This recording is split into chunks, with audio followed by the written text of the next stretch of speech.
Bienvenidos hermanos una vez más a nuestra reunión del fin de semana. Nos sentimos privilegiados de poder adorar a Jehová juntos y demostrarle, como lo haremos ahora, nuestro agradecimiento por hacernos parte de su organización. ¿Qué tal hermanos si comenzamos nuestra reunión cantando una canción juntos? Y para eso por favor pónganse de pie, si pueden, si lo desean. Y busquemos en el cancionero la canción 132. Que lleva por título Ahora ya somos uno, basada en Génesis capítulo 2, versículos 23 y 24.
¿Cómo iniciar bien su matrimonio?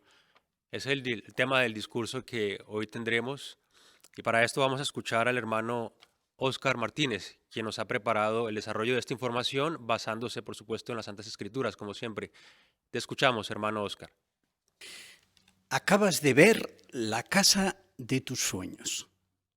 Es la casa con la que siempre soñaste, la que viste muchas veces en tu imaginación y resulta que la tienes delante, está ahí. Es preciosa por fuera, está colocada en un lugar ideal, con unas vistas magníficas y piensas, ¿será verdad? Es cierto, está ahí la casa. Cuando entras dentro de la casa, el idilio se completa. Es preciosa, todo te gusta, la decoración, los muebles, las vistas y además te acaban de decir que tiene un precio asequible. Por tanto, perfecto. Has logrado el sueño que siempre tuviste, tener una casa preciosa que encaja con lo que a ti te gusta. Cuando estás en medio de esta situación de entusiasmo total, alguien te toca y te dice, tengo una pregunta para hacerte. ¿Has hecho alguna pregunta en cuanto a la estructura de la casa? ¿Estás informado de la cimentación? ¿Es una casa sólida? Esta es una zona en la que a veces hay tempestades, lluvia. Cuando esas vengan, ¿la casa resistirá? ¿Es una pregunta menor, carente de importancia? En absoluto. Es una pregunta fundamental.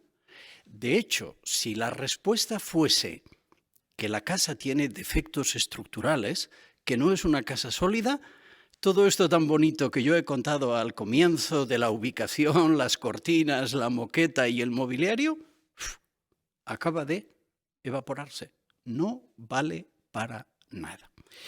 Pues lo que es cierto de una casa es cierto de un matrimonio. Hay cosas muy bonitas que rodean al matrimonio, pero no son las más importantes. Lo importante es el fundamento o el comienzo del matrimonio.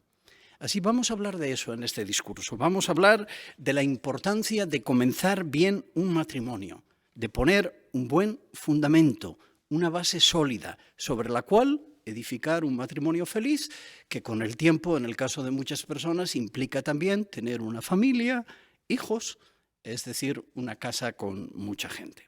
Vamos a analizar 5 ideas con relación a este asunto que serán muy útiles, tanto para aquellos que tal vez están contemplando el matrimonio o lo contemplen algún día, como también para los que estamos casados. La primera de ellas tiene que ver con reconocer la importancia de la institución familiar. El libro de Génesis, en el capítulo 1, en los versículos 27 al 28, nos lleva a la primera boda de la historia, oficiada nada menos que por Jehová, el creador, el autor del matrimonio. Leemos en Génesis 1, 27 y 28. Así que Dios pasó a crear al ser humano a su imagen. A la imagen de Dios lo creó, hombre y mujer los creó. Además, Dios los bendijo y les dijo: tengan muchos hijos, multiplíquense, llenen la tierra y tomen control de ella, y tengan autoridad sobre los peces del mar, los animales voladores de los cielos y todos los seres vivos que se mueven sobre la tierra. Jehová tenía un buen propósito cuando instauró el matrimonio. Bueno, de hecho estaba relacionado con su propósito eterno para la humanidad. La idea era que aquella primera pareja, con el tiempo, tuviese más y más descendencia, y esa pequeña parcela de paraíso, con el tiempo, llegaría a extenderse a través de toda la tierra. Desde luego, la familia es sumamente importante. Algunos historiadores han dicho que es el núcleo de la sociedad humana. Y no es una idea que a alguien inteligente se le ocurrió hace tiempo, que pensó, ¿y cómo vivirían bien los humanos en un entorno ideal, un núcleo sólido para criar una familia? Y a un humano se le ocurrió el matrimonio. En absoluto. Encontramos aquí en el libro de Génesis que esa fue una idea que nació del Creador. Y tan importante ha sido la familia a través de la historia que hasta personas que no aman a Jehová y no valoran los principios bíblicos han reconocido que cuando en una civilización la familia no ha ido bien, la civilización se ha hundido. Muchos historiadores, por ejemplo, creen que la decadencia del Imperio Romano, que llegó a abarcar todo el mundo conocido en su tiempo, vino en buena medida por el deterioro de la relación familiar, porque se excusó todo tipo de inmoralidad, de falta de respeto, y eso con el tiempo quebró la unidad de las familias, quebró la unidad del país. Así, cuán importante es que veamos la institución familiar como Jehová la ve, como una institución sumamente importante. Segunda idea, la selección del cónyuge para un matrimonio feliz. Hemos leído y comentado al principio que un fundamento para una casa es clave. ¿Qué materiales utilizará uno para poner el fundamento de una casa? Pues con quién uno se casará, qué materiales formarán el matrimonio, cuán importante es. Así que es importante cuando uno contempla el matrimonio, conocerse uno a sí mismo y sus necesidades al escoger el cónyuge. Qué importante el buscar a alguien que tenga las mismas metas que uno tiene. Si uno escogiese como cónyuge a alguien que tiene metas muy diferentes a las de uno, pues sería la figura de dos animales de estructura y capacidad completamente diferentes que queremos uncir bajo el mismo yugo. Anuncia problemas para los dos animales y dificultad para llevar a cabo el trabajo. Así que es importante que las metas sean similares, que se tenga el mismo sentido de qué son las cosas importantes, cuáles son los valores que uno tiene, qué busca uno en el matrimonio. Pues el cónyuge en perspectiva debería tener metas y valores similares, porque no tenerlos anuncia un yugo desigual. Claro, alguien para esta altura del discurso pudiera decir, pero todo esto es muy técnico, ¿no? Como muy frío. ¿No estamos hablando del matrimonio y el amor? ¿Dónde está el amor? ¿No está eso del aleteo de mariposas en el estómago? El enamorarse perdidamente de alguien y cuando eso ocurre, ¿qué puede hacer uno? No queda otro remedio, tiene que ir tras sus sentimientos y casarse con esa persona. Hay un dicho en español que dice que el amor es ciego. Es decir, que cuando una persona está presa de un sentimiento romántico hacia otra, pues no se puede hacer nada. Hay que dejarse llevar por los sentimientos y casarse con esa persona. Pero la Biblia distingue entre el encaprichamiento y el amor verdadero. La Biblia no habla en contra del romanticismo, en absoluto, pero sí indica que cuando solo hay ese tipo de sentimientos que bien pudieran ser pasajeros, no se está poniendo un fundamento sólido para el matrimonio. Mientras que cuando hay un amor maduro, con su componente romántico, ¿por qué no?, eso garantiza un matrimonio de éxito. En ocasiones, y eso es importante tenerlo claro cuando uno selecciona a un cónyuge, se le dice a la persona, ¿tú has pensado bien con quién te vas a casar? ¿No te parece que esta persona tal vez no tiene las características ideales, no comparte tus metas y otros aspectos? Y es típico en ese momento contestar, bueno, sí, es cierto, pero no te preocupes. Una vez nos casemos, ya lo cambiaré.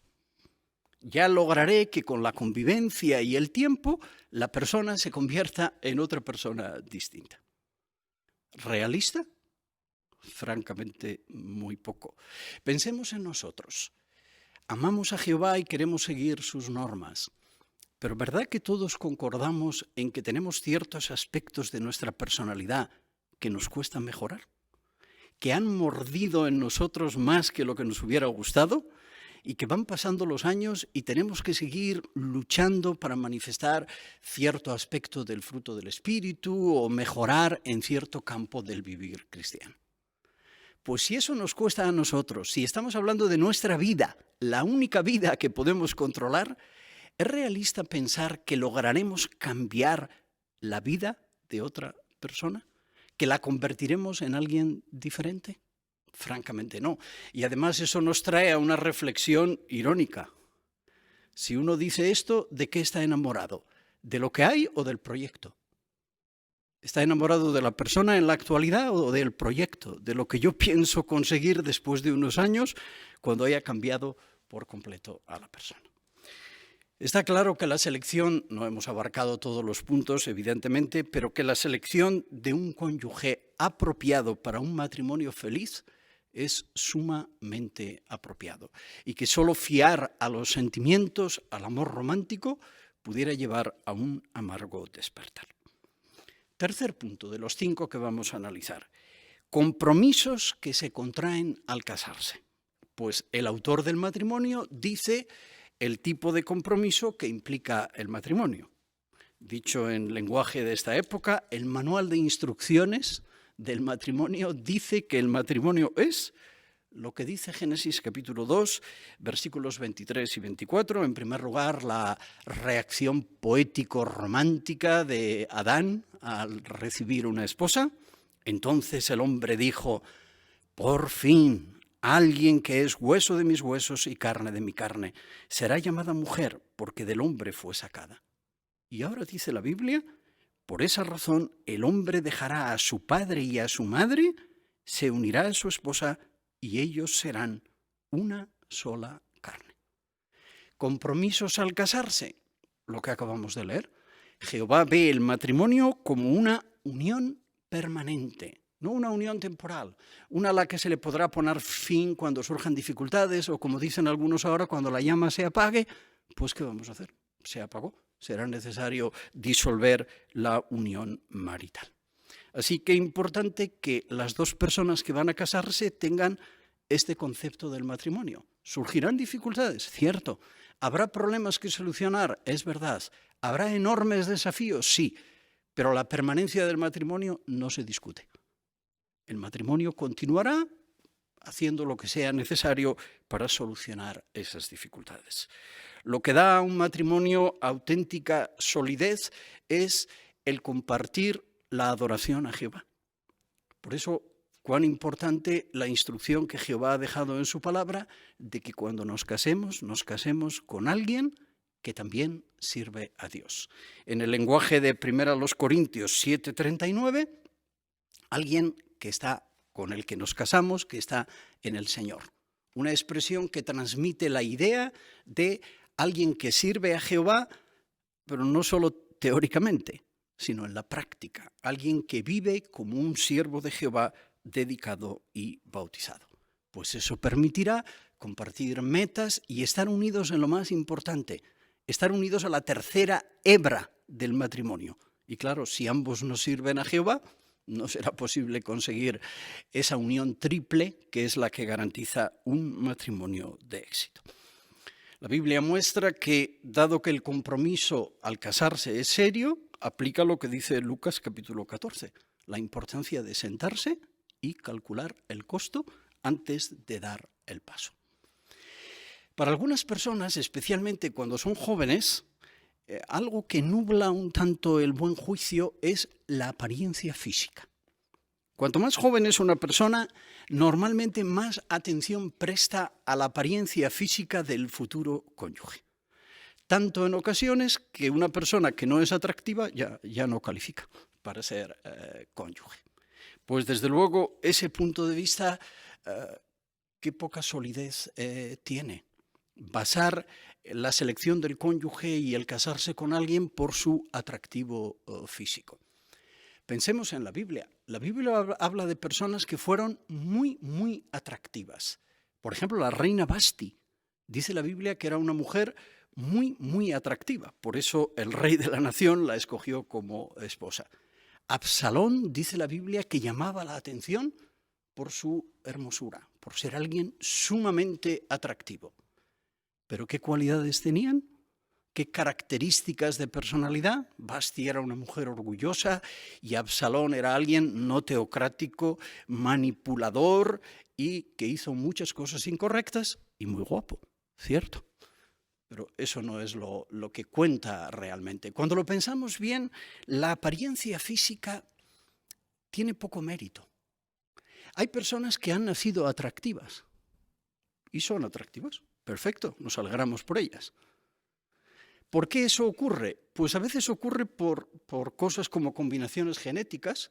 Se casa una persona de una cultura con otra de otra y eso produce una fusión genética y ahí tenemos un muchacho o una muchacha que cuando crecen son sumamente atractivos. ¿Qué han hecho para ser eso? Nada. Pero si hablamos de la persona secreta del corazón que menciona 1 de Pedro 3, ¿funciona igual? ¿Se hereda? ¿Es una combinación biológica y depende qué padre uno tenga, ya nace como una persona espiritual? En absoluto. Así que cuando alguien ha cultivado buenas cualidades, eso sí que tiene mérito, porque no se las han regalado. No es una herencia biológica de papá y mamá, o una casualidad que a veces no sabemos por qué ha ocurrido. Tiene esas cualidades porque ha trabajado, es una persona espiritual. Por tanto, qué importante no prestar demasiada atención al aspecto físico, que de todas formas cambia con el paso del tiempo o pudiera cambiar por una enfermedad, un accidente u otros factores, en el caso de ambos. Desde luego, dado que los compromisos al casarse son importantes, qué apropiado que durante la época del compromiso las dos personas tengan los ojos bien abiertos para ver que hay base para formar un matrimonio de éxito. Nuestras publicaciones han comentado muchas veces que si una pareja cuando se está conociendo percibe en la otra persona importantes defectos de personalidad, carencias espirituales graves, tendencias al materialismo, a la inmoralidad o a otras cosas, ¿qué sería apropiado hacer? Romper el compromiso. Hemos leído en Génesis 2, 23, 24 que el matrimonio es una unión permanente. Uno está a tiempo todavía, si percibe esas cosas, para poner fin a un matrimonio que tiene la apariencia de tener un fundamento inestable. algo que pudiera causar dificultades en el futuro. Veamos el cuarto punto de los 5. Después de casarse hay que hacer ajustes en el matrimonio. La literatura romántica nos ha contado muchas historias con relación a lo que cuesta que algunos se casen. Él es rico, ella pobre, pertenecen a clases sociales diferentes, los padres no les dejan casarse y hay unos líos enormes, pero al final, qué bonito, todo se consigue. La historia de Romeo y Julieta. Al final se consigue que las personas puedan casarse. Pero lo cierto es que en este caso que estamos comentando con relación a los ajustes, la literatura romántica ha hecho daño, porque lo cierto es que dos personas, cuando se juntan, van a tener que hacer ajustes en su vida. Son personas que vienen de diferentes culturas, de diferentes zonas, a veces hasta de un diferente idioma, un diferente patrón de pensamiento. Y ahora cuando les juntamos, tendrán que hacer cambios. El libro de Eclesiastés, en el capítulo 4, en los versículos 9 y 10, indica esto. Eclesiastés, capítulo 4, versículos 9 y 10, muestra lo que se quiere lograr, pero que no se logra en el minuto 1 del matrimonio. Aquí dice Eclesiastés 4, 9 y 10, mejor son dos que uno solo, porque tienen un mayor beneficio por su duro trabajo. Y es que si uno de ellos cae, el otro puede ayudar a su compañero a levantarse. Pero ¿qué le pasará al que cae si no hay nadie que lo ayude? Qué bonito. Eso es lo que se quiere lograr, un equipo, un pack, dos personas que están juntas y que se ayudarán la una a la otra. Pero desde luego, cuando dos personas se casan, esa unión, ese engarce no es necesariamente automático. Es necesario ser flexibles y estar dispuestos a ceder. Hay que reconocer que uno no es el único que está haciendo ajustes, que ambos lo están haciendo por amor. Habrá que tomar en cuenta puntos de vista que pudieran diferir en cuanto al sexo, el dinero, las relaciones familiares. Pues todo eso habrá que atenderlo en un espíritu de amor y respeto para lograr una buena convivencia. Una de nuestras publicaciones hace años llamó a este periodo sobrevivir al primer año de matrimonio, con cierto sentido del humor, evidentemente, pero transmitiendo una idea válida, realista, con relación a la vida marital. Y alguien que lo contempla debería contar con ese periodo de ajuste diferente a lo que hemos comentado de la literatura romántica, que se centra en los obstáculos hasta, y después da por sentado que todo va a ir maravillosamente bien. Y la quinta idea, ¿cómo resolver los desacuerdos en la relación matrimonial? ¿Es que van a surgir desacuerdos? Desde luego. Aunque tuviésemos aquí, supongamos, al mejor matrimonio del mundo, hubiésemos hecho una selección y vamos a entrevistar al mejor matrimonio del mundo. Todavía, aun siendo el mejor matrimonio del mundo, sería un privilegio conocerles, pero todavía sería la unión de dos personas imperfectas. Por tanto, dos personas que van a cometer errores. La imperfección va a causar desacuerdos y es preciso aceptar y superar las debilidades de la otra persona. El libro de Proverbios, con un lenguaje muy bonito, muestra un principio guiador cuando surjan esas dificultades que invariablemente van a surgir. Proverbios, capítulo 19 y versículo 11, dice: la perspicacia del hombre frena su furia y es un gesto hermoso que él pase por alto una ofensa. Qué bonita idea, ¿verdad? Especialmente la segunda parte del versículo incide en la idea de que es un gesto hermoso pasar por alto las ofensas. Y la parte A indica que hay que ser perspicaces. La perspicacia implica ver más allá de lo obvio. Y bien pudiera ser que alguien en el matrimonio ha dicho o hecho algo que no ha sido lo ideal, pero la persona perspicaz va más allá de lo que ha ocurrido, que eso es obvio y evidente. ¿Por qué ha ocurrido? ¿Cómo se encuentra la persona? ¿Está estresada? tiene dificultades de un tipo u otro, problemas familiares. Pudiera haber 1000 razones que han motivado una reacción que no ha sido la ideal, pero que no es la tónica. La ley de bondad amorosa normalmente está en el cónyuge, pero en esta ocasión, pues ha cometido un error. Qué apropiado entonces, como resultado de esa perspicacia, un gesto hermoso que pasa por alto la ofensa, o como dice Pedro, cubre, tapa el error que se ha cometido.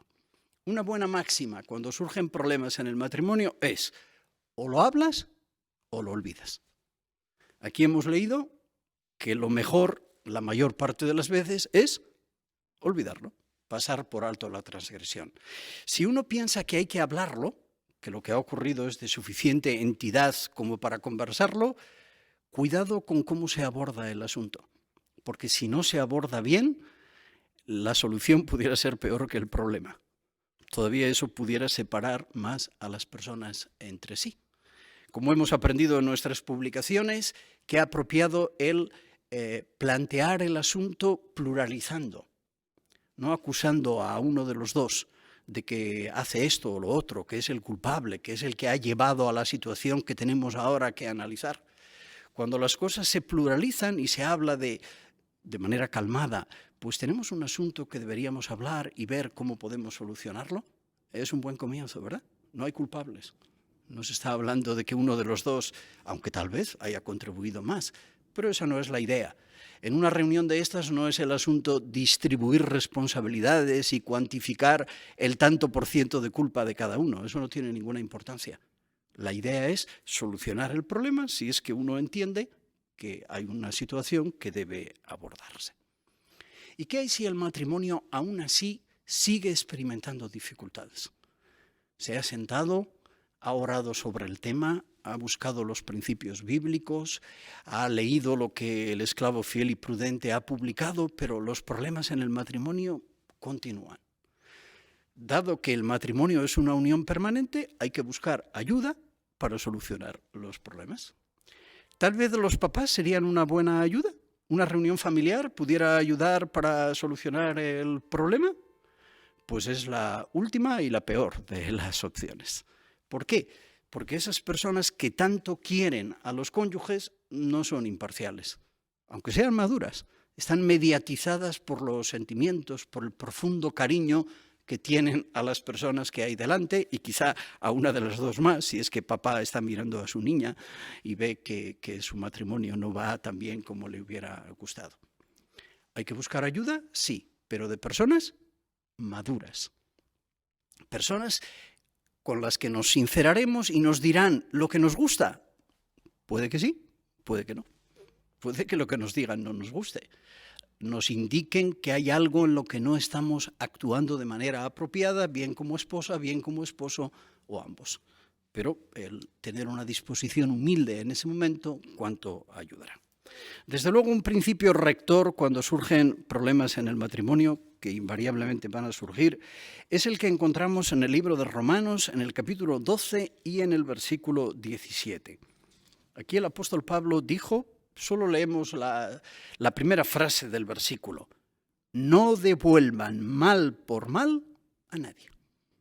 Así, si uno ha sido objeto, ha habido un problema en el matrimonio y uno ha sido objeto de algo que no ha estado bien, algo que ha estado mal, ¿qué hará? ¿Devolver mal por mal? Pues eso es peligroso. Porque si a uno le han hecho algo mal y uno devuelve mal, acaba de iniciar un círculo vicioso que no tiene fin. A una acción que no ha estado bien se responde con otra que no ha estado bien y así sucesivamente, el problema irá creciendo. Entre nosotros no, pero entre personas del mundo eso a veces acaba en insultos, falta de respeto o hasta en violencia incluso. Eso no va a ocurrir en un hogar cristiano, pero bien pudiera ocurrir que eso pusiese una cima entre los cónyuges, se dijesen algunas cosas hirientes o se aplicase a la ley del silencio y por días, semanas o meses los cónyuges no se hablen o se hablen solamente lo imprescindible.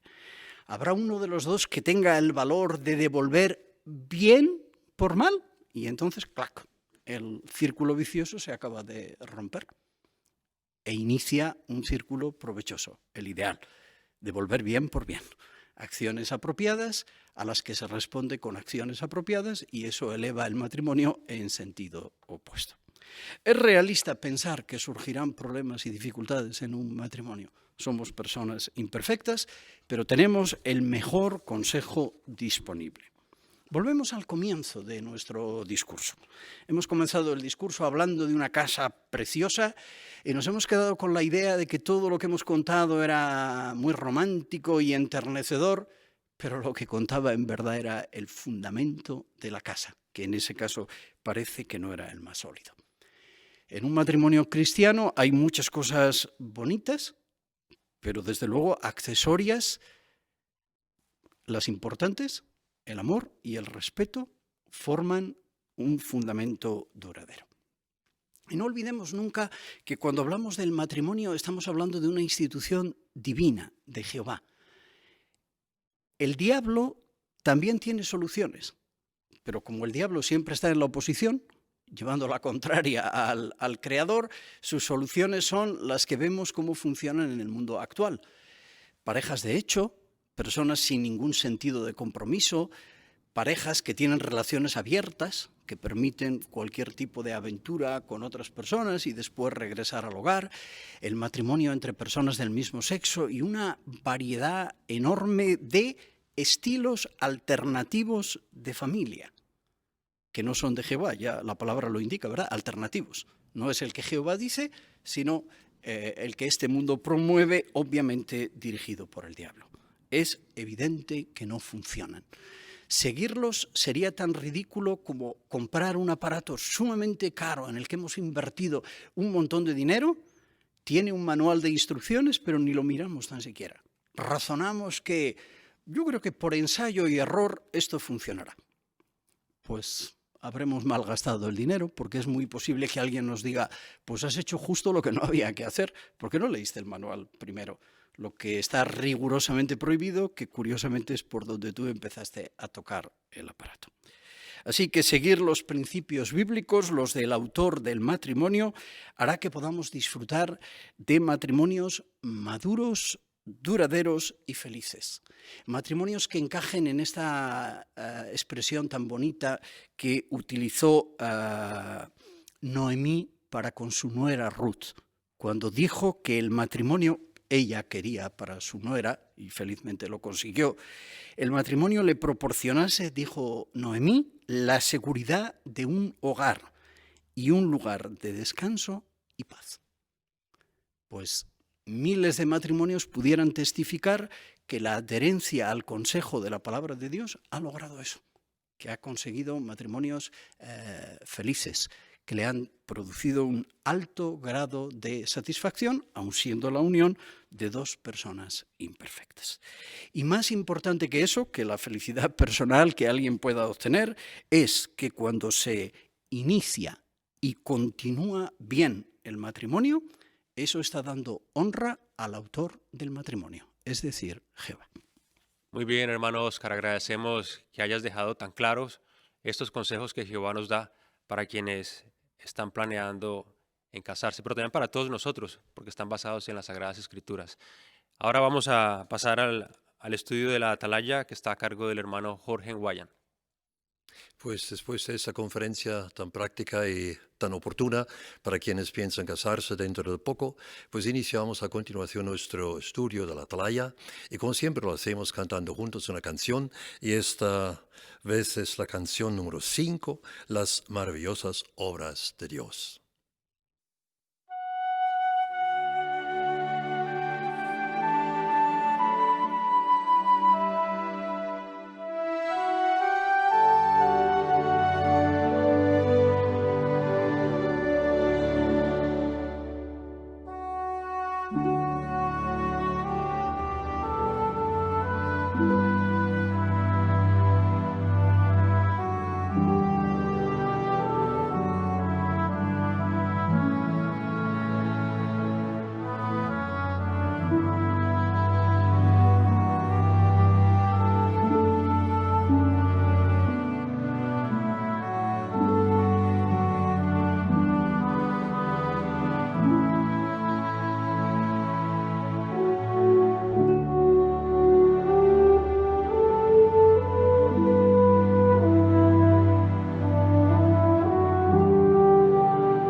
Después de esa preciosa canción, pues comenzamos con nuestro estudio. Muy interesante, muy instructivo y además es un estudio que toca el corazón. Agradecemos los regalos de Dios. Jehová es un Dios sumamente generoso. Tantas cosas buenas que ha dado a la humanidad, que es realmente impresionante. Y reflexionar de vez en cuando algo en las maravillosas obras de Jehová, sus regalos, con los tres que vamos a analizar a continuación: la tierra, nuestro cerebro y la propia palabra de Dios, la Biblia. Pues hacer esto, desde luego, llenará nuestro corazón con gratitud por nuestro buen Padre Jehová. Pues el texto temático que nos guiará a lo largo de nuestro estudio se basa en lo que dice el Salmo 40, el versículo 5. ¿Cuántas cosas has hecho, oh Jehová mi Dios? Son muchas tus obras maravillosas y tus pensamientos a nuestro favor. Pues dicho esto, iniciamos ya la lectura del primer párrafo y esta vez nuestro hermano París será el lector. Así, Arturo, adelante, leamos los párrafos 1 y 2. Jehová es un Dios generoso. Pensemos en algunos de sus regalos. La tierra, nuestro hermoso hogar. El cerebro, una maravilla del diseño.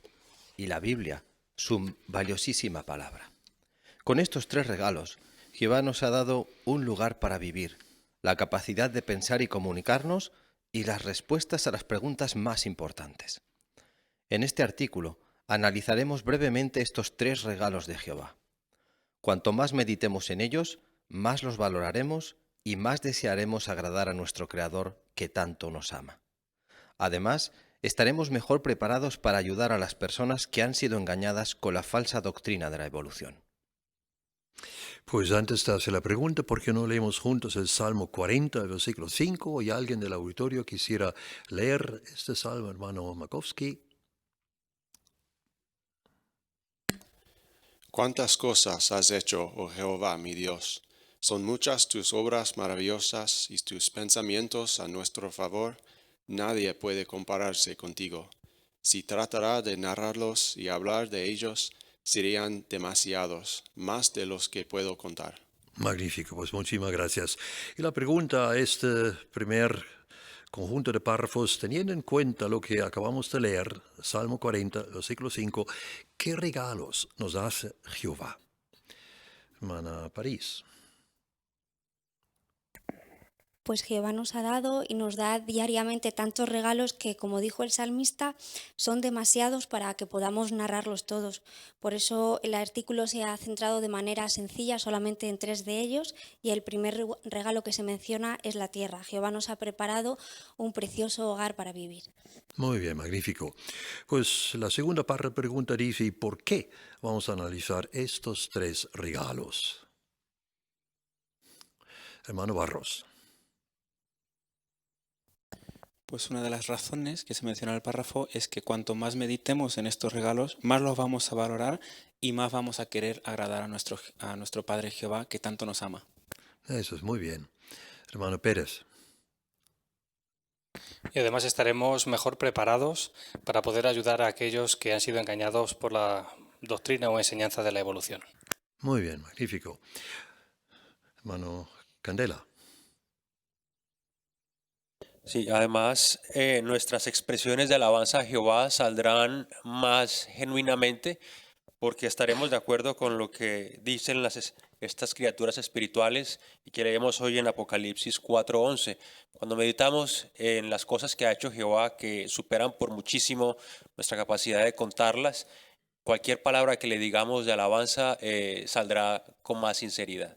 Muy bien, y muchísimas gracias por incluir pues, el texto bíblico, Apocalipsis capítulo 4, el versículo 11.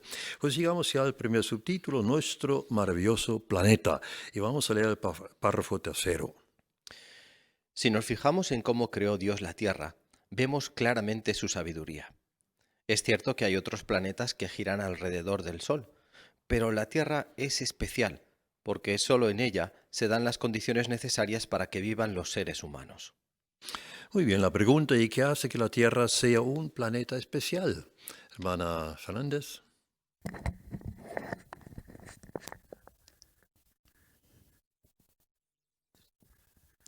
La Tierra es especial dado que es la única planeta que cumple las condiciones necesarias para que vivan los seres humanos. Es como el domicilio perfecto. Muy bien. Hermano Ruiz. Y como dice Romanos 1:20, pues al examinar la tierra podemos ver las cualidades de Jehová. Antes veíamos en el Salmo que percibimos sus pensamientos, ¿no? ¿Cuántos pensamientos ha tenido hacia nosotros? Pues lo vamos a ver en el artículo. Muy bien, magnífico. Pues seguimos, párrafo 4.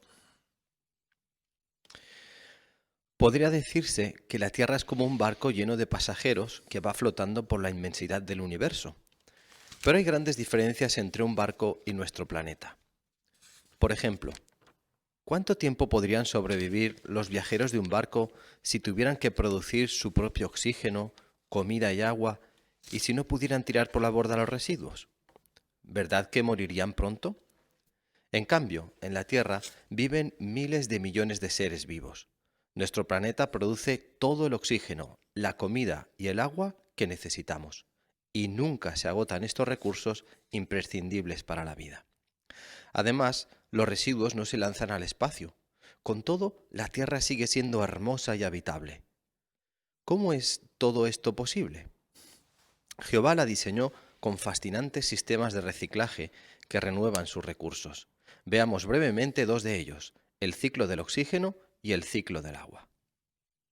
Y la pregunta a este párrafo y explique con un ejemplo cómo se ve la sabiduría de Dios en el diseño de la tierra.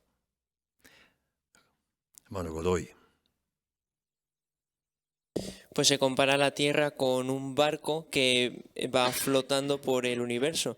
Pero claro, en un barco por sí solo las personas no podrían sobrevivir. Un barco no produce oxígeno, comida, agua, tampoco gestiona sus residuos. Y la Tierra sí que hace todo esto y por eso es un lugar perfecto para el ser humano. Muy bien, magnífico.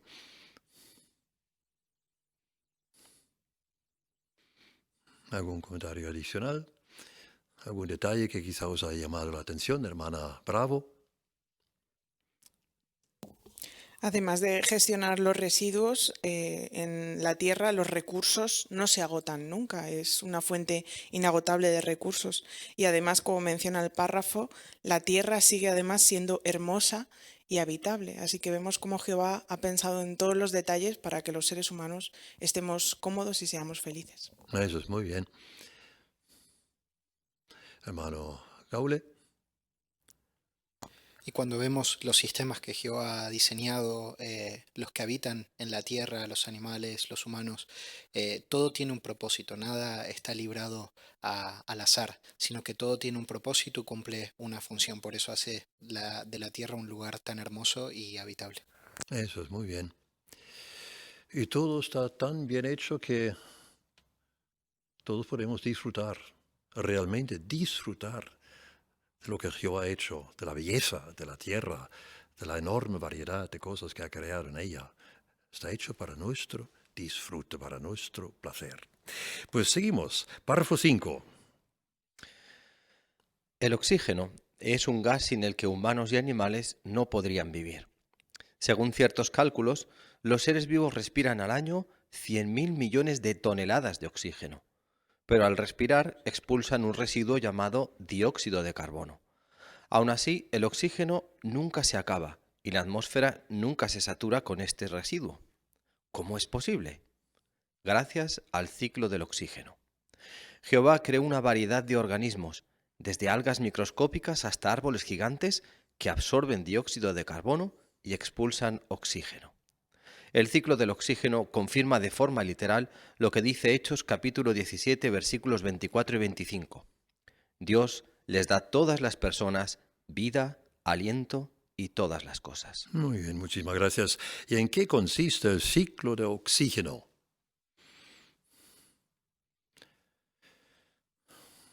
Hermano Fernández. Pues básicamente lo que hacemos millones de seres vivos, que respiramos oxígeno y expulsamos un desecho que es el dióxido de carbono, pero esa fuente es inagotable. Seguimos siendo oxígeno, que seamos millones aquellos que lo utilizamos. ¿Por qué? Pues precisamente porque hay también millones de organismos que Jehová ha creado, como son las algas microscópicas, como son árboles y plantas que hacen el efecto inverso.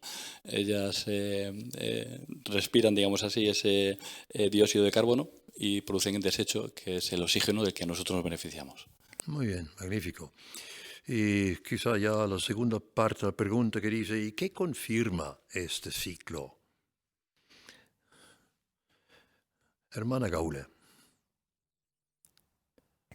Como dice Hechos 17, 24 y 25, Jehová mismo da a todas las personas vida y aliento.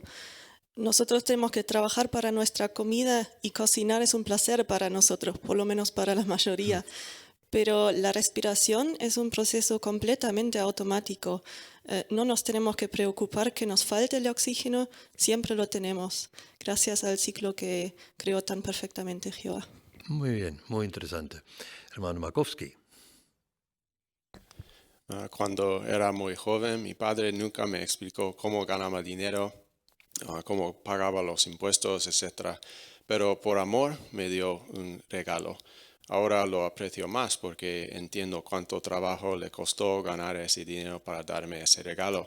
Es similar a Hechos 17. Dice, Dios les da a todas las personas vida, aliento y todas las cosas. Jehová no explica todo el proceso, pero nos ama, así que nos da este regalo. Muy bien, magnífico, por tu buen comentario. Muchas gracias. Párrafo 6.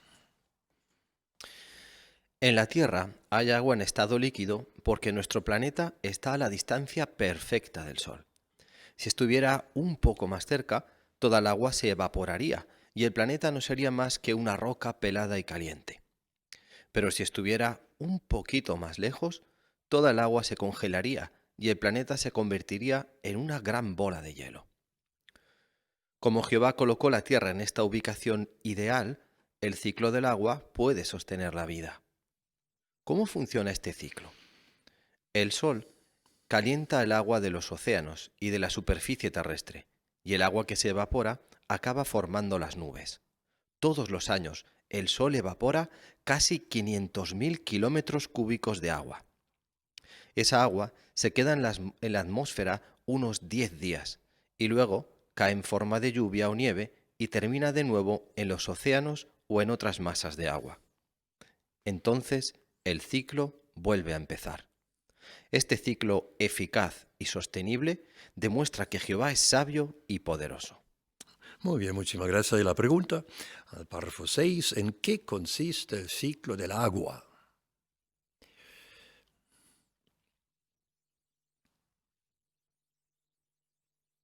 Hermana Martínez. Pues gracias a que la Tierra está a la distancia exacta del Sol, pues ni nos quemamos ni se convierte en un yermo desolado.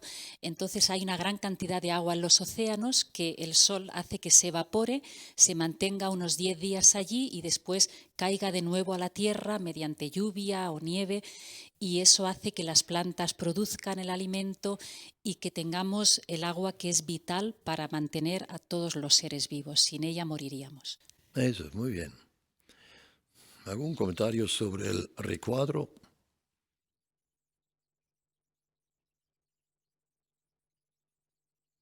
Hermano Gaule. Y este proceso también hace que podamos beneficiarnos o tener otro tipo de beneficios, como por ejemplo uno que se muestra en el recuadro es la belleza, ¿no? Los ríos, los lagos, las cascadas embellecen el planeta y realmente un paisaje es totalmente diferente cuando está la presencia del agua. El mar en la playa o si estamos en la cumbre de una montaña, el poder ver un lago, las montañas, realmente lo hacen diferente y eso es otra cosa, un valor agregado o añadido que le da este proceso. Muy bien, muchísimas gracias. Hermano Candelo.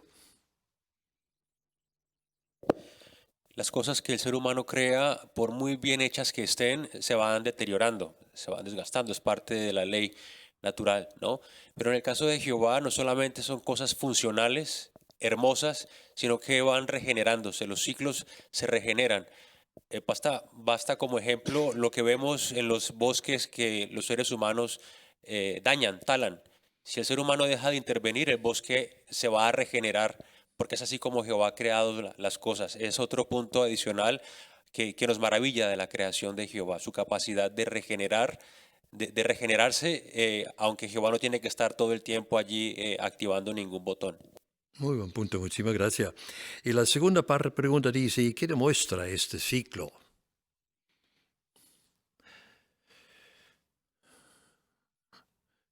Hermano Fernández. Pues lo que Eliud trató de transmitir a Job, una persona que estaba sumamente desanimada, que el poder y la sabiduría de Jehová está a nuestro favor.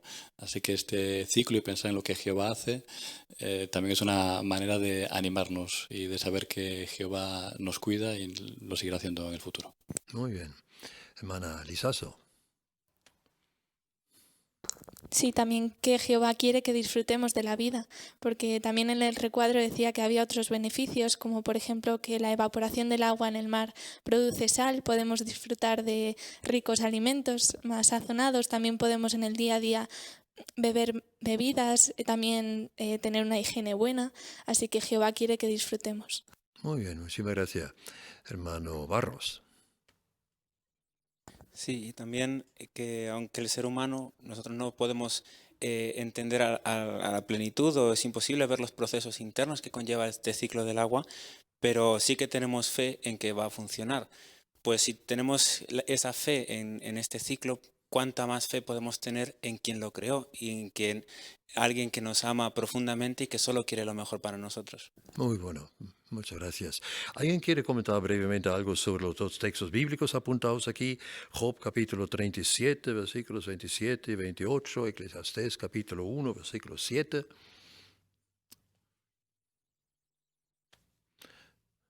Hermana Pérez.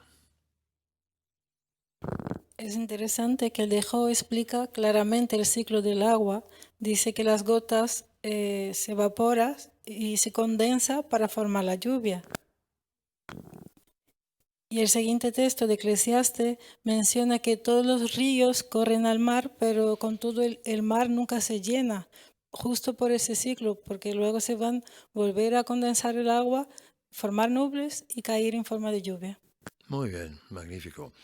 Pues el párrafo 7 resume lo que acabamos de analizar. Vamos a leer juntos el párrafo 7. Para sentir más aprecio por nuestro planeta y todas las cosas buenas que hay en él, tenemos que meditar en las creaciones de Jehová. Esto nos impulsará a darle las gracias cada día por todo lo bueno que nos da. Y también demostramos nuestro agradecimiento manteniendo el trocito de la tierra en el que vivimos lo más limpio posible. Muy bien, muchísimas gracias. ¿Alguien quiere leer el Salmo 115, el versículo 16? Hermana Bravo. Los cielos le pertenecen a Jehová, pero la tierra se la dio a los hijos de los hombres. Muy bien, y la pregunta, ¿cómo podemos demostrar que agradecemos el regalo que se menciona en el Salmo 115, en el versículo 16? Hermano Pintado.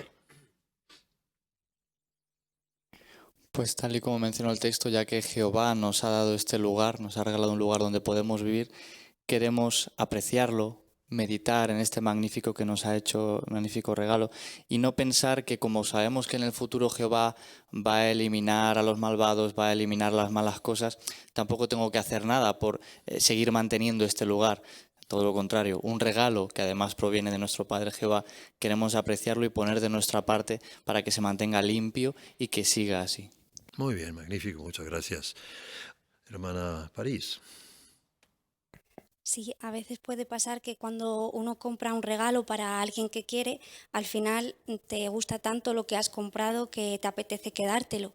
Pero más aún si en vez de comprarlo lo has hecho tú mismo y le has dedicado tiempo y esfuerzo. Entonces Jehová hizo una de sus obras de las más preciosas, más maravillosas, y dice que la ha dejado, el salmista dijo que la ha dejado en manos de los hombres para que sea nuestra casa y no como un préstamo, nos la ha dado para siempre. Así que meditando en ello seguramente sentiremos ganas de agradecérselo a Jehová. Muy bien, magnífico. Así, un primer regalo que Jehová nos ha hecho, la tierra, Y desde luego pensar alguna que otra vez en lo maravillosa que está hecha la Tierra con sus diferentes ciclos. ¿Qué efecto debe tener esto en cualquiera de nosotros? Resumiendo lo que hemos comentado. Pues, hermano Pérez. Pues nos sentimos muy, muy agradecidos. Tenemos muchas ganas de hablar de Jehová y de las cosas que ha hecho a otras personas también. Muy bien, muchísimas gracias. Siguiente subtítulo, nuestro asombroso cerebro. Vamos a leer el párrafo 8. El cerebro humano es una maravilla de la ingeniería. Cuando estábamos en la matriz de nuestra madre, nuestro cerebro se fue formando siguiendo un diseño predefinido. Y cada minuto aparecían miles de nuevas células cerebrales. Los investigadores calculan que el cerebro de un adulto tiene cerca de 100.000 millones de neuronas, que son un tipo especial de células. Estas se hallan perfectamente empaquetadas en un órgano que solo pesa 1,5 kilos. Veamos algunas de las sorprendentes facultades que posee nuestro cerebro. Muy bien, la pregunta es ¿por qué podemos decir que nuestro cerebro es una maravilla de la ingeniería?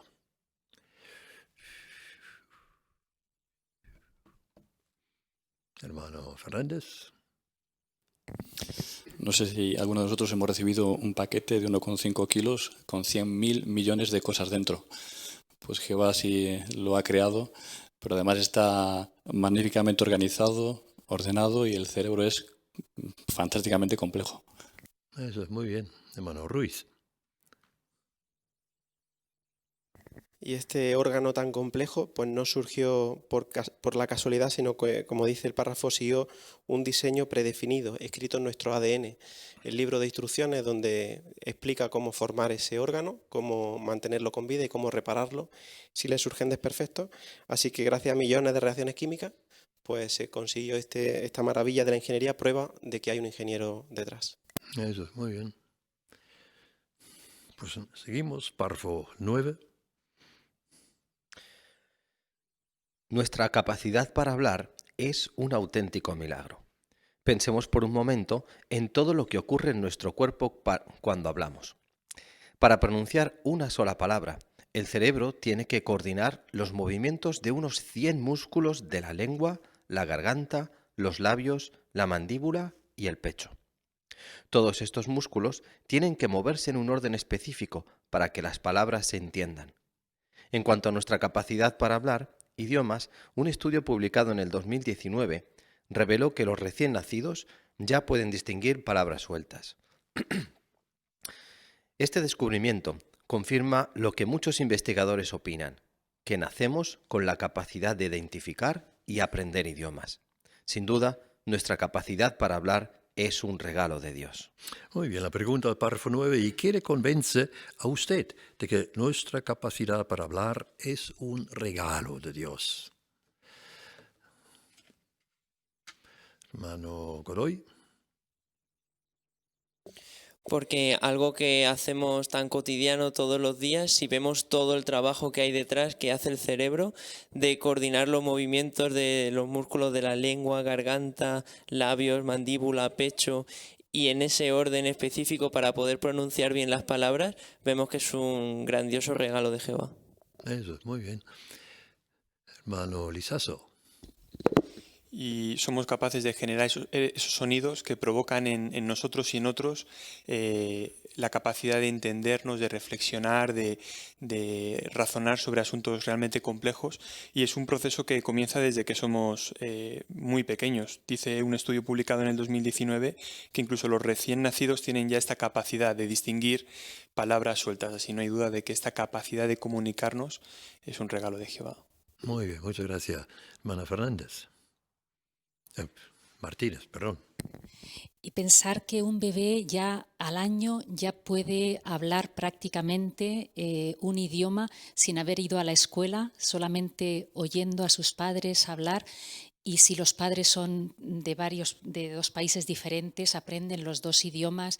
Si viven en un país que se habla un tercer idioma, lo aprenden.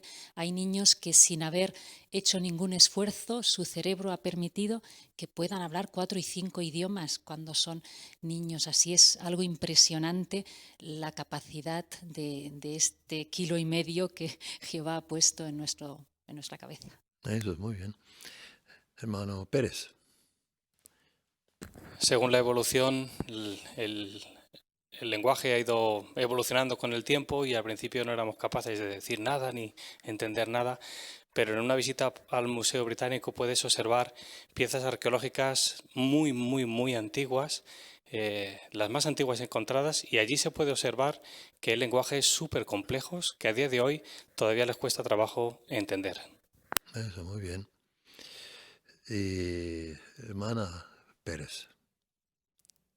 Por eso, cuando Moisés se sentía inseguro porque no hablaba con tanta fluencia, Jehová le hace pensar y le hace la pregunta que viene en Éxodo 4:11.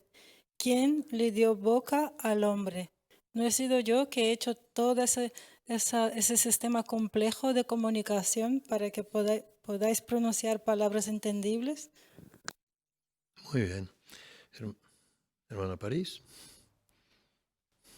Sí, así que Jehová cuando creó a Adán no solamente le dio vocabulario, sino la capacidad de formar nuevas palabras y ampliarlo. Y así percibimos que los seres humanos somos especiales para Jehová y Él quiere una relación especial para nosotros, porque de entre todas las criaturas que Él hizo, solamente el hombre inteligente tiene la facultad del habla. Muy bien. Así todo lo que hemos analizado confirma la veracidad de lo que apunta Éxodo capítulo 4, versículo 11. ¿Alguien quiere mencionar ahí el punto básico? Éxodo capítulo 4, el versículo 11. Hermano Fernández. Que quien le dio la boca al hombre, quien ha creado esa capacidad de hablar, no es otro más que, como dice, Jehová mismo. Eso es muy bien. Párrafo 10. Una manera de demostrar que agradecemos la capacidad de hablar es usándola para explicarles a quienes creen en la evolución por qué creemos que Dios creó todas las cosas. Quienes promueven la enseñanza de la evolución desean que creamos que la tierra y la vida no son fruto del diseño. Podemos usar la Biblia y algunas ideas de este artículo para defender a nuestro Padre Celestial y explicarles a quienes quieran escuchar por qué estamos convencidos de que Jehová es el creador del cielo y de la tierra. Muy bien, muchísimas gracias. Y la pregunta, ¿y cómo podemos demostrar que agradecemos la capacidad de hablar? Hermana Makowski. Salmo 9:1 nos anima a proclamar todas las maravillosas obras de Jehová. Por eso podemos usar la capacidad de hablar para explicarles a quienes creen en la evolución, porque creemos que Dios creó todas las cosas y ayudarles a darse cuenta de que Jehová es el creador amoroso. Magnífico, muchísimas gracias. Pues, hermano Ruiz. Y en la misma línea, como dice Primera de Pedro, queremos estar listos para defender a Jehová, para presentar una defensa. Eso quiere decir no esperar a que se nos presente en la predicación un evolucionista y quedarnos en blanco, no saber qué decir, sino prepararnos con los argumentos que encontramos en la Atalaya o en otras publicaciones para defender a Jehová ante los argumentos en contra de que existe. Eso es muy bien. Y hacerlo tal como lo dice el Salmo 9, el versículo 1. Hermana Lizaso. Con todo nuestro corazón, porque estamos convencidos. Eso es muy bien, magnífico, pues muchísimas gracias. Pues párrafo 11. Nuestra memoria es sorprendente. En el pasado, un científico llegó a la conclusión de que el cerebro humano es capaz de recordar la información que cabría en 20 millones de libros. Pero actualmente se cree que nuestra memoria puede almacenar mucha más información. Además, gracias a ella, tenemos una capacidad especial. Veamos cuál es. Y la pregunta, ¿y qué otra razón tenemos para decir que nuestro cerebro es asombroso? Hermana Fernández. Nuestra memoria es otra razón, ya que se estimó que el cerebro tiene la impresionante capacidad de recordar información que cabría en 20 millones de libros. Hoy en día se cree que esta capacidad es mucho mayor. Eso es muy bien. Hermana Martínez. Y meditar en eso es impresionante, ¿no? A lo largo de nuestra vida hemos acumulado un montón de recuerdos, nos acordamos de cosas que hicimos igual con 8 o 10 años, décadas atrás, recordamos un montón de imágenes que hemos visto en viajes que hemos hecho, amigos, y pensar que eso está ahí, que no ocupa espacio, es algo impresionante. Y de nuevo otra razón para dar gracias a Jehová por este hermoso regalo. Muy bien. Hermana París.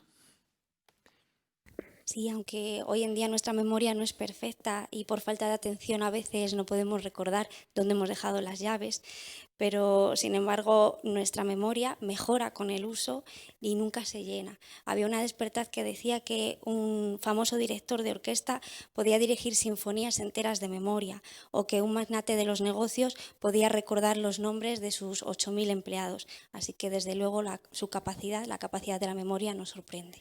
Magnífico, muchísimas gracias. Pues párrafo 12. De todos los seres vivos que hay en el planeta, solo los humanos tenemos la capacidad de extraer lecciones morales de las vivencias del pasado. Recordar y analizar esas vivencias nos ayuda a adoptar valores morales más elevados y corregir nuestra forma de pensar y actuar. De hecho, podemos entrenar nuestra conciencia para que distinga lo bueno de lo malo. Podemos aprender a expresar amor, compasión y misericordia, así como desarrollar un sentido equilibrado de la justicia. Muy bien, muchísimas gracias. La pregunta, y gracias a nuestra capacidad para extraer lecciones morales, ¿qué podemos hacer los seres humanos? Hermano Makowski. Como dice en Hebreos 5:14, podemos entrenar nuestra conciencia para distinguir mejor lo bueno de lo malo. Muy bien, magnífico. Hermana Gaule. Y en diferencia a los animales, también podemos conocer a nuestro Creador, a Jehová, y también podemos imitar a sus cualidades, como por ejemplo el amor, la compasión o misericordia. Muy bien. Hermana Bravo. También podemos recordar nuestra manera de comportarnos en el pasado y, como dice el párrafo, adoptar valores morales que sean más elevados. Y esa idea la encontramos en Colosenses, que habla de quitarse la vieja personalidad y vestirse de esa nueva personalidad conforme a la voluntad de Jehová. Muy bien, hermano Pintado. Y sin duda que esta capacidad nos hace sentirnos felices cuando la usamos bien, ¿no? Cuando nos acercamos a nuestro modo de actuar, de pensar, de meditar, nuestra conciencia cada vez se acerca más al modo de ser de Jehová. Sin duda que nos sentimos felices porque nos damos cuenta de que tenemos esa amistad más estrecha. Por eso, qué bonito es ver que esto solo lo podemos hacer nosotros, las personas. Los animales no pueden tener una conciencia que le diga si algo le agrada a Dios o no le agrada. Por lo tanto, podemos agradecer el regalo que nos ha dado Jehová. Muy bien, magnífico. Pues leemos el párrafo 13. Una manera de demostrar que agradecemos el regalo de la memoria es esforzándonos por recordar todas las veces que Jehová nos ha ayudado y consolado. Así, reforzaremos nuestra confianza en que Él nos volverá a ayudar en el futuro. Otra manera de demostrar que apreciamos ese regalo es recordando todo el bien que otras personas nos hacen y agradeciéndolo. Los investigadores han comprobado que las personas agradecidas, por lo general, son más felices. A la hora de usar nuestra memoria, hacemos bien en imitar a Jehová. Hay cosas que Él decide olvidar. Por ejemplo, aunque tiene una memoria perfecta, decide perdonar y olvidar nuestros errores si nos arrepentimos. Y Él quiere que hagamos lo mismo con quienes nos ofenden.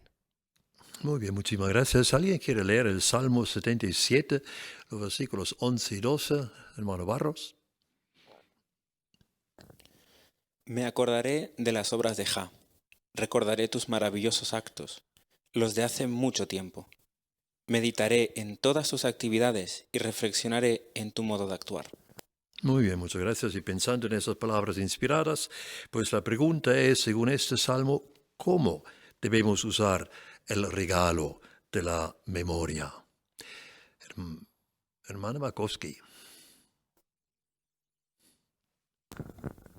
Podemos esforzarnos por recordar todas las veces que Jehová nos ha ayudado y consolado. Al recordar y meditar en ello regularmente, refuerza nuestra confianza en Él y también nos ayudará a ser personas agradecidas hacia Jehová. Muy bien, muchísimas gracias. Pues, hermano Lizaso. Y cuando hacemos buen uso de la memoria y recordamos lo que otros han hecho por nosotros, queremos centrarnos en las cosas buenas. Queremos ser agradecidos y pensar solo en eso. Y Jehová es selectivo con lo que recuerda. Y Él, cuando hacemos algo que le ofende y nos arrepentimos, Él decide perdonarnos y eso significa olvidar para siempre lo que hemos hecho. Y eso es lo que tenemos que hacer también. Si hemos resultado ofendidos, queremos olvidar y perdonar a nuestros hermanos. Muy bien. Hermana Martínez. Y también, aparte de ser agradecidos a Jehová, también con otros, cuando otros hacen cosas buenas para nosotros. El agradecimiento es algo muy, muy importante, que nunca olvidemos los actos de bondad que otros han tenido hacia nosotros. Muy bien. Hermana Caule.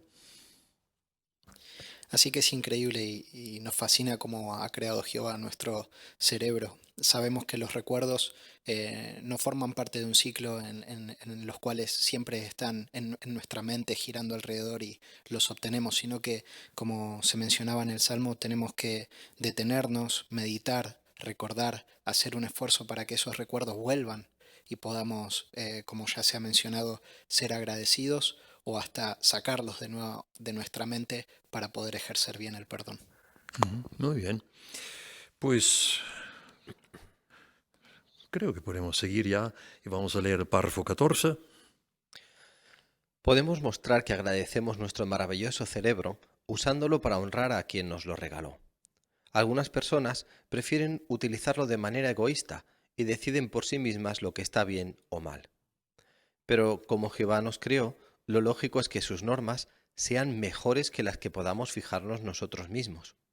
Cuando nos guiamos por sus normas, disfrutamos de paz, y nuestra vida tiene un propósito claro: honrar y hacer feliz a nuestro Creador y Padre. Muy bien, y la pregunta de ese párrafo, ¿cómo podemos demostrar que agradecemos nuestro maravilloso cerebro?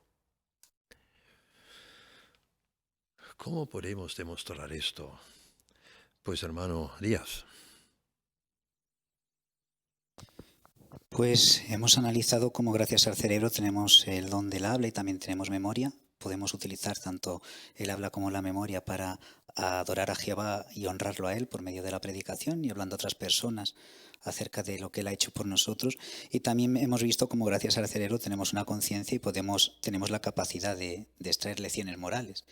Y de esa manera nosotros estaríamos demostrando que agradecemos el regalo que Jehová nos ha hecho mediante el cerebro a la hora de tomar siempre en cuenta cuál es el punto de vista de Jehová a la hora de hacer las cosas.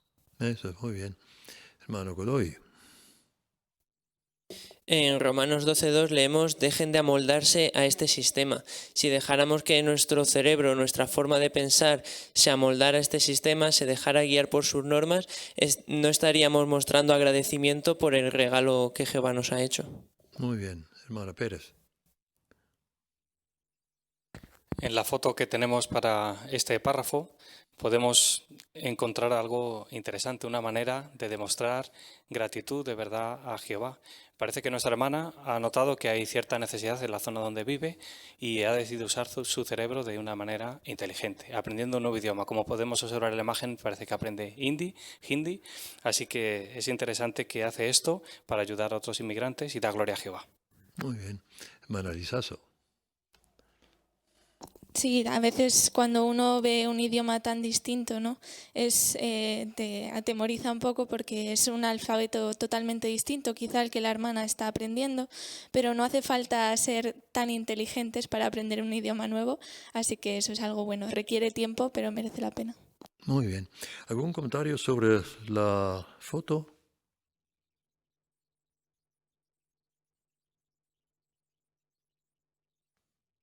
Hermana Martínez.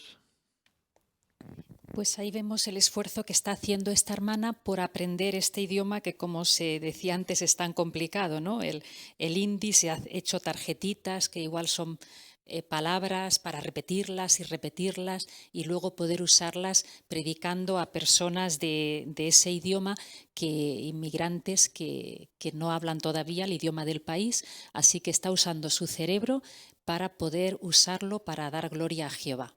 Muy bien, magnífico. Bueno, ya hemos analizado el segundo regalo tan magnífico que Jehová nos ha dado, nuestro cerebro. Alguien lo llamó 1,5 kilos de misterio. Y desde luego sí lo es, ¿verdad? Vamos al tercer regalo ya, la Biblia, la palabra de Dios. Vamos a leer el párrafo 15. La Biblia es un regalo que refleja el amor de Dios. Nuestro Padre Celestial hizo que hombres del pasado la escribieran por inspiración porque a Él le importan muchísimo sus hijos terrestres. En su palabra, Jehová responde las preguntas más importantes, como ¿de dónde venimos?, ¿cuál es el sentido de la vida?, y qué ocurrirá en el futuro. Como Jehová desea que todos sus hijos sepan las respuestas a estas preguntas, a través de los siglos ha impulsado la traducción de la Biblia a muchos idiomas. Hoy en día, la Biblia completa o en parte está disponible en más de 3.000 idiomas. De hecho, es el libro más traducido y distribuido de la historia. Sin importar dónde viva la gente o qué idioma hable, la mayoría puede conocer el mensaje de la Biblia en su lengua materna. Muy bien, muchísimas gracias. La pregunta es ¿cómo refleja el regalo de la Biblia el amor que Jehová siente por la humanidad? Hermana Fernández. Por amor, Jehová hizo que hombres y no ángeles, por ejemplo, escribieran su palabra. En ella responde las preguntas más importantes y así podemos tener una vida con sentido. Además, es una muestra de amor que la mayoría de la gente pueda leer la Biblia en su idioma materno. Muy bien. Hermana Gaule. Cada tanto vemos en JW que salen más traducciones del Nuevo Mundo en otros idiomas y me llamó la atención cuántas personas hablan estos idiomas. Por un lado está el bengalí, que más que 265 billones de personas lo hablan y este idioma está en el 7º lugar de los idiomas más hablados en la Tierra. Pero por otro lado se publicó en Bislama, que se habla en las islas Fiji, y solo hay 10.000 hablando este idioma y solo 700 hermanos lo hablan. Ahí vemos el interés de Jehová en cada uno de nosotros, ¿no? Que Él realmente quiere que su palabra llegue a nuestro corazón. Muy bien, hermano Gaule. Y con respecto al contenido, aunque los escritores fueron humanos, fueron influenciados por el Espíritu de Jehová y al valerse de los humanos, como hemos visto en parte de la asamblea, permitió que ellos pudieran expresar sentimientos, que nosotros pudiéramos vernos reflejados en ellos. O sea que aparte de darnos un libro que contiene información muy valiosa, también lo ha transmitido o se ha preocupado porque se transmite de una forma en que nosotros podamos vernos reflejados y compartir sentimientos. Muy bien, hermana Bravo. Y vemos que este regalo que nos ha hecho Jehová con su palabra, pues es algo muy amoroso, porque estas preguntas que se decía más importantes que responde, cuando un ser humano no conoce la respuesta a estas preguntas, se siente perdido y no para de buscarlas, ¿verdad? Y eso es lo que vemos día a día. Así que es algo muy amoroso que Jehová desde el principio nos dé la respuesta. Muy bien, magnífico. Hermano Díaz. Sí, es interesante el detalle que vemos cómo Jehová realmente ha impulsado la traducción de la Biblia a muchos idiomas, porque idiomas que no tienen un lenguaje escrito, debido al amor que hay por la traducción de la Biblia, se han creado normas gramaticales y se ha llegado a hacer que ese idioma sea un idioma escrito, para que las personas de esa manera pudieran leer los pensamientos de Jehová. Y también vemos el ejemplo en otros idiomas que son, por ejemplo, los lenguajes de señas. Ahí, aunque no es un idioma que se pueda leer, también se esfuerza Jehová porque las personas puedan tener acceso a toda esta información que se encuentra en la Biblia en el idioma que ellos pueden comprender. Muy bien, magnífico. Y pensando en términos un poco locales, no sé si sabíais que tenemos el Nuevo Testamento en aranés, alguna porción del Nuevo Testamento en bable y todo el Nuevo Testamento también en, pues, mallorquín. Desde luego se hizo un enorme esfuerzo a lo largo del tiempo para hacer llegar el mensaje de la Biblia a todo tipo de personas, en todo tipo de lenguas, como lo menciona muy descriptivamente aquí el recuadro en la atalaya. Pues dicho eso, seguimos con el párrafo 16. ¿Cómo podemos demostrar que estamos agradecidos de tener la Biblia? Leyéndola todos los días, meditando en lo que enseña y esforzándonos al máximo por poner en práctica lo que aprendemos. Además, le expresamos a Dios nuestro agradecimiento haciendo todo lo posible por dar a conocer el mensaje de la Biblia a tantas personas como podamos. ¿Y alguien quiere leer Mateo capítulo 28, versículos 19 y 20? Hermana Fernández. Así que vayan y hagan discípulos de gente de todas las naciones. Bautícenlos en el nombre del Padre, del Hijo y del Espíritu Santo. Enséñenles a obedecer todo lo que yo les he mandado. Y recuerden, estaré con ustedes todos los días hasta la conclusión del sistema. Muy bien, la pregunta, y teniendo en cuenta lo que acabamos de leer y lo que dice el párrafo, ¿cómo podemos demostrar que estamos agradecidos de tener la Biblia? Pues sí, hermana Fernández. Demostramos que estamos agradecidos si la leemos cada día, meditando en sus enseñanzas con el objetivo de hacer todo lo que podamos por aplicar lo que aprendemos. Al mismo tiempo, queremos hacer todo lo que está en nuestra mano para que más personas conozcan el mensaje de la Biblia. Muy bien. Y llegamos ya con esto al último párrafo, párrafo 17. En este artículo hemos hablado de 3 regalos de Dios: nuestro hogar, la tierra, nuestro asombroso cerebro y su palabra inspirada, la Biblia. Pero Jehová también nos ha hecho regalos que son invisibles. El próximo artículo analizará algunos de ellos. Muchísimas gracias por tu lectura, Arturo. Y en este artículo, ¿de qué regalos hemos hablado? 3 en total. Hermana Bakowski.